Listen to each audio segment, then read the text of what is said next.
member of that offensive line, Abraham Lucas, is with us. Abe, how are you, man?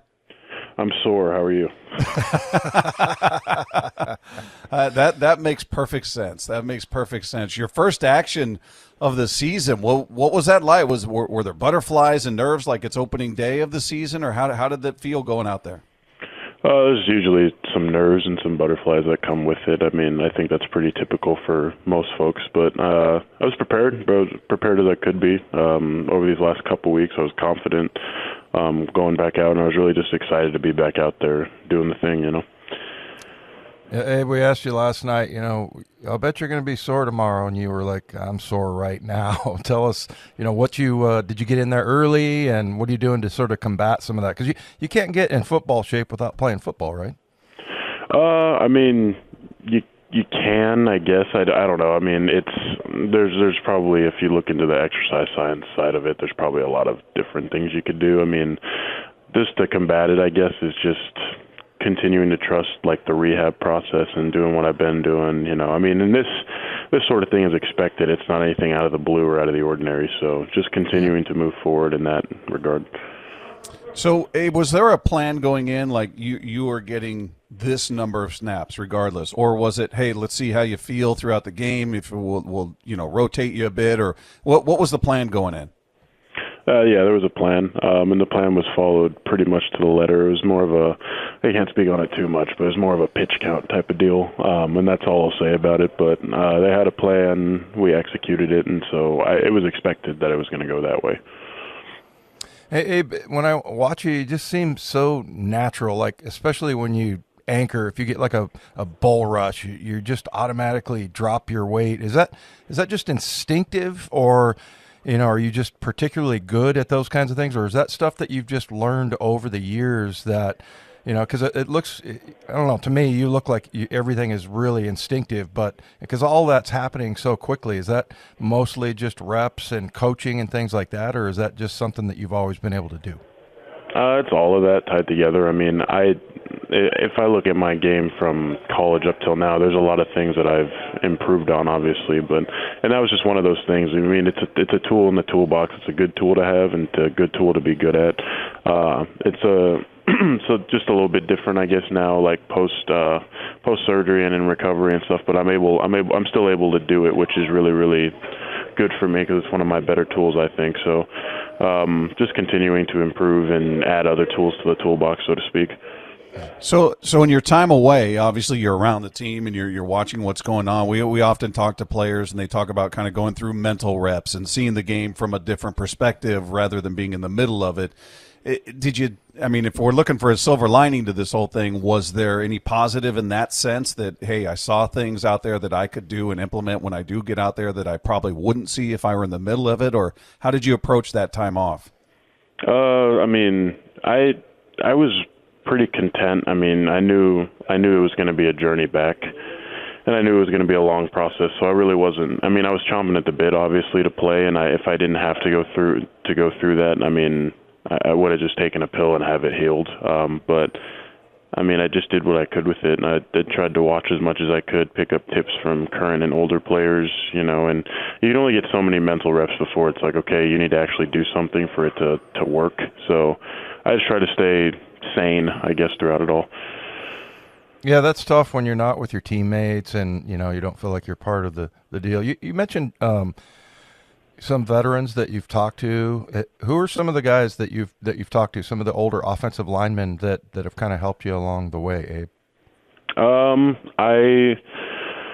I know there's a couple of the guys that are at my agency that came through there years ago.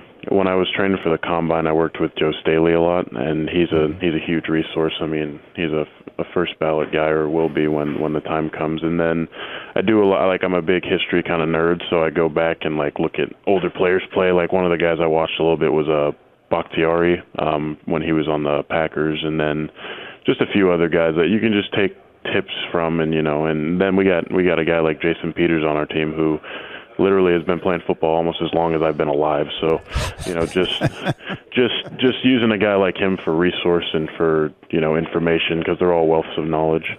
Do you ever get a chance to talk to Walter Jones, Abe? A little bit. Yeah, a very little bit, yeah.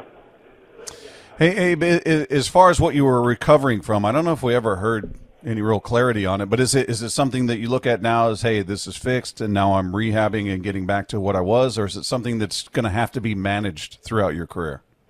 I would say both, and when it says like managed throughout career, I'm not at risk for like getting injured again. It's just something I have to, like you said, continue to recover and rehab from. I mean, I don't think a lot of people realize like a lot of, muscle injury or tendon injuries, whatever it may be, they take a lot of time to heal, and sometimes for, I guess, somebody who's not in sports, the best recovery is to really not do anything.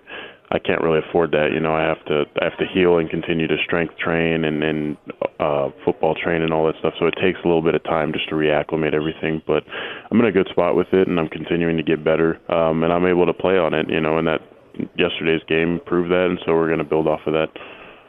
Well, not only did you play, but, I mean, Nick Bosa's pretty damn good. And there's a couple times you just drove him into the ground. I mean, that was pretty impressive for your first game back.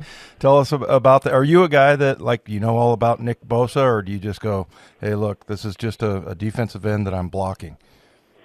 I mean, you have to respect the person that you're going against, whoever it is. I mean, even the worst guy in the NFL is still in the NFL. And he's certainly not one of the worst guys. He's one of the best guys. I mean, he's an elite rusher and an elite talent. So I guess just dwelling on like past experiences going up against him and continuing to prepare as best as I could without blowing it up and making it bigger than, what it needed to be, and just staying confident. I know he's a couple of players to your left, but just give us a thought on Olu Oluwatimi, who got thrown in there. Obviously, you weren't the only new addition to the line. Connor Williams retires. Olu gets thrown in there, and if you're somebody that reads the stats, according to ESPN research, they credited him with 27 wins and 0 losses on qualifying pass block plays. So is that something you're noticing while you're in the game? I know you've got your hands full with your side of the line, but just a thought on Olu and what he did yesterday. I'm kind of skeptical depending upon who's grading people, because, those guys who grade, all those data analytic guys, they're not guys who have ever really played in that sort of scenario, so I'm a little bit skeptical on those types of guys, provided, who they are or whatever. But, I mean, Olu stepped in, did really well. He's a really smart guy. Obviously, he's commanding the entire offensive line, but he was ready. He was excited. He came in with his plan with his guys and came with his plan to direct the entire offensive line. And that was actually the first time me and him saw the field together. And first time we each beat the 49ers. So it was great, really happy with it. Abe, I think my favorite play, it was a run play, and you were sort of, you blocked your guy away from where the ball went, and then you just sprinted downfield and, pushed the pile. And I feel like that, other guys see that on the film, and they're like, okay, this is the standard with which we play. And I felt like you're a tone setter, man. I love that part of it. Is that just natural, or are you just intentionally like, I'm going to go till the whistle every single play? Well, I mean, I would say that as far as tone setting and that extreme effort, it's something that you just kind of work on. I mean, I think that if you can make that as a part of your game, where you want to set the tone and you want to chase after the pile and hit the pile, I think it helps. It really sends a message to everybody. But I mean, it's also something they continue to work on, because, when you get tired, effort kind of wanes or can kind of wane. So just continuing to build on that for later in the game. So how do you feel about Coach calling you the human Viking after the game to distinguish you from the mechanical Vikings, I suppose, out there? But just being called, is that something he's referred to you as in the past, or that was new in light of this game?